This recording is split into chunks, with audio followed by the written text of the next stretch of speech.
Hey guys, welcome back to my channel. Today I will be talking about something different. So it's not a clothing haul or it's not a room tour, university tour, anything like that. It's a sit down video where I'll be talking about why I took psychology as a subject, and just about this subject in general. And if any of you are thinking about pursuing psychology, you can, and what to expect from the subject, just like that in general, nothing in detail.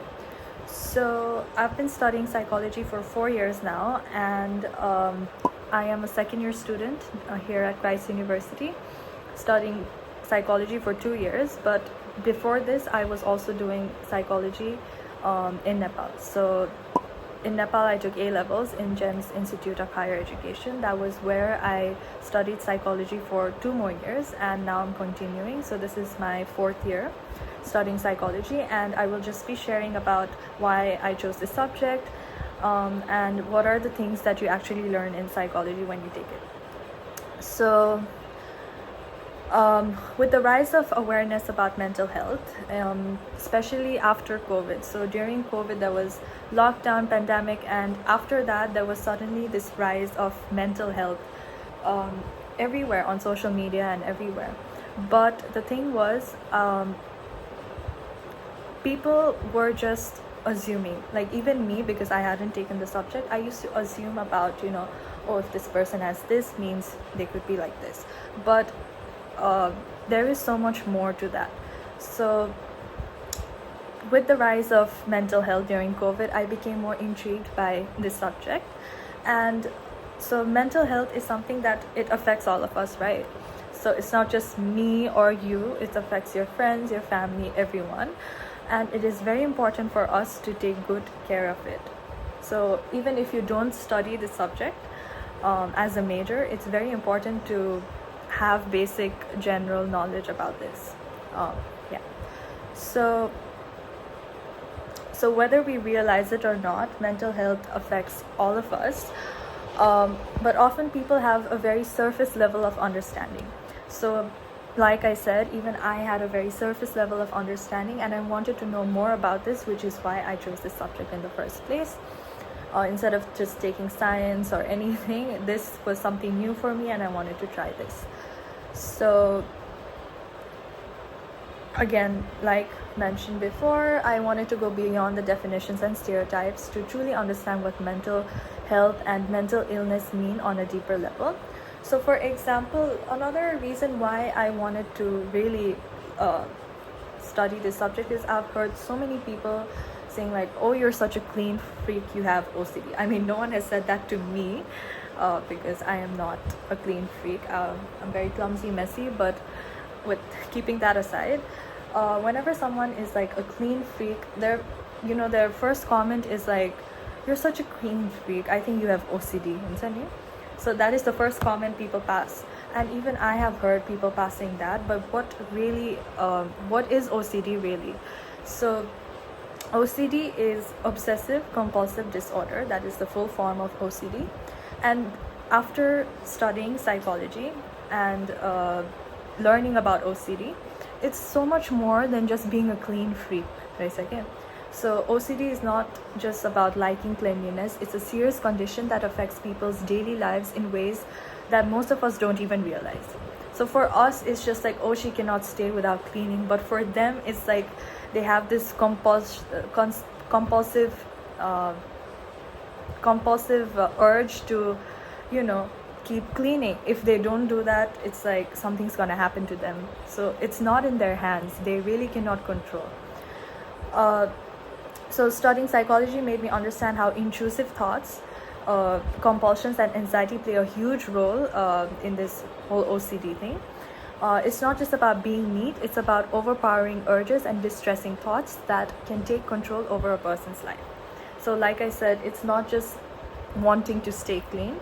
Sometimes that person may not even want to stay clean, or like is tired of cleaning but cannot stop cleaning because they have OCD. So it's that hard. So it's very easy to pass a comment that, oh, she's such a clean freak, she might have OCD. But there is so much more to OCD than just being a clean freak. Similarly, another example is we casually call people egoistic. When um, we expect something from them, but they're giving us an attitude or anything like that, we're just like, oh, this manche has a lot of ego. Sorry, this person has a lot of ego. In Nepali, we say, yo manche to kasto egoistic raisa, haina? But psychology has shown me that ego is more complex than we think. Again, just like OCD, ego pani is very different.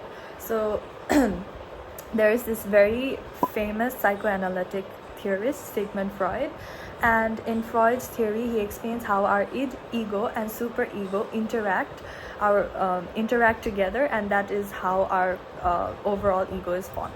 So basically, the id is our instinctual drive, societal expectation, and the rational self. So the superego is the societal expectation, and the rational self is the ego. So ego is the mediator between the id and the superego. So this deeper understanding changes the way we view human behavior. So just calling someone egoistic doesn't make sense to me now, because I know so much more about ego now. So another thing I've learned is how our thoughts affect our feelings, and our feelings influence our thoughts.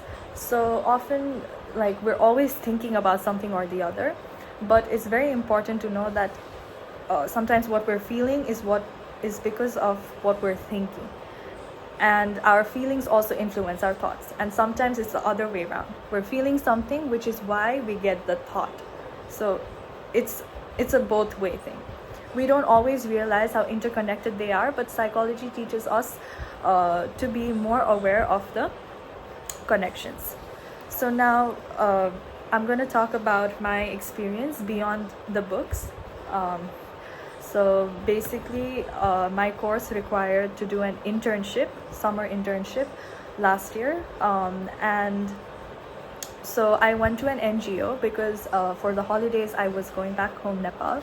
So I worked in an NGO. So here what I realized was my learning wasn't just limited in books and theory. I had the opportunity to intern at the mental health, where I assisted the clinical counselor and observed real therapy sessions.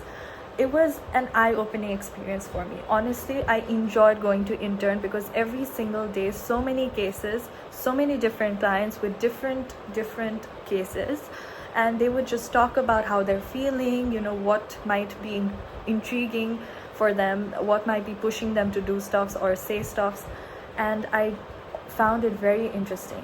So basically, I saw real life cases that reflected the theories I had studied previously in class, and it made me realize that psychology isn't just about memorizing the concepts, and it's about understanding real people, their emotions, and their struggles. So my internship overall experience was a great experience.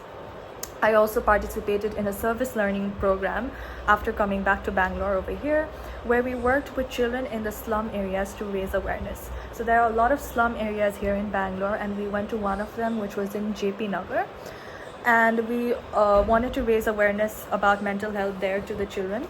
So we didn't just give lectures, we used storytellings, games, quizzes, and art to help them express their emotions. So first thing that we observed was when we asked them to express their emotions or tell us a few emotions, they could only express being happy or sad. There was no jealousy or hatred. They didn't have all that. So we wanted them to be aware that if they're feeling something else other than happy or sad, it could be this. They don't have to worry, like, what am I feeling? It's that manner. We just wanted them to be aware. So it was a completely different experience because it showed me that mental health education also needs to be approachable and relatable no matter the audience. So I think it's very important, not just the teenagers or adults, even children at a very young age should be aware that there are more emotions than just happy and sad, and that if they're feeling something else and are feeling helpless, they should seek for help instead of just keeping it to themselves. Okay. And now coming to why one should pursue psychology as a subject. So whether you want to pursue it as a career or just learn more about human behavior, I'll tell you a few reasons why you could study this subject. So it helps you understand yourself better. I think the one common thing that everyone who studies psychology does is whenever you're learning about new stuffs, you always diagnose yourself. Like you're learning about OCD for example, because OCD is like a term everyone hears. So using OCD as an example again, you start diagnosing yourself, like maybe what if I have OCD, but then there is that deeper understanding that you don't have that urge that, you know, if you don't do this you cannot live. So that's not OCD, Vanita. Then again you're like fine. But first time when you learn a concept, you start self-diagnosing. So again, like you start understanding yourself better, you start self-diagnosing, but you also know that you're not that, because you know so much more to the subject, because you're studying the subject, if that makes sense. Second is it helps in everyday life. So from making better decisions to managing stress and understanding motivation, psychology provides tools to improve your daily life. It breaks mental health stigmas. I think this is one important point. So studying psychology allows you to see mental issues for what they really are, and real struggles that deserve support and understanding, not judgments or stereotypes, especially in the context of Nepal and India. I think this is very important. And it also offers diverse career options. I haven't really dived into that, but psychology degree doesn't just mean becoming a therapist. You can also work in HR, marketing, education, counseling, research, and even criminal psychology. Whatever field of psychology you're more interested in, you can just opt for that. And lastly, it's just fascinating. Like the subject is really fascinating. Whatever you learn, speaking on personal experience, I find it very fascinating. If you're someone who loves understanding why people behave the way they do, then psychology will never be boring. So maybe that's the reason why I don't find it boring. But for me, every topic from personality to mental illness is deeply engaging. So let's not keep this video going on super long. My final thoughts is that for me, psychology isn't just a subject, it's a way of understanding the world and the people around me. So I find it very interesting. I really do have interest in this subject, and I'm not just studying this subject for the sake of studying. So it has helped me see things from multiple perspectives, and I truly enjoy learning about it. If you're someone considering to study psychology, I would highly encourage. I've said a few stuffs here in this video, not everything in detail, but I would really encourage you to explore it. Whether you want to become a psychologist or just learn about the human mind, how the human mind works, this subject will change the way you see yourself and others. So let me know what you guys thought about this. Would you consider studying psychology? Let me know in the comments. And if you guys enjoyed this video, please like, share, and subscribe. I thought this would be very informative for all of you, because when I was studying psychology, I only knew a very few people who were also studying this subject to ask them. There weren't really many videos to see if this subject is really worth studying. But if you've come across this video, just know that it is. Again, it depends on your interest, but if you want to explore new things and really learn about the human mind and the people around you, then please do. So it is a myth that those who study psychology can read your mind, because they cannot. Okay, that is a myth. Bye guys.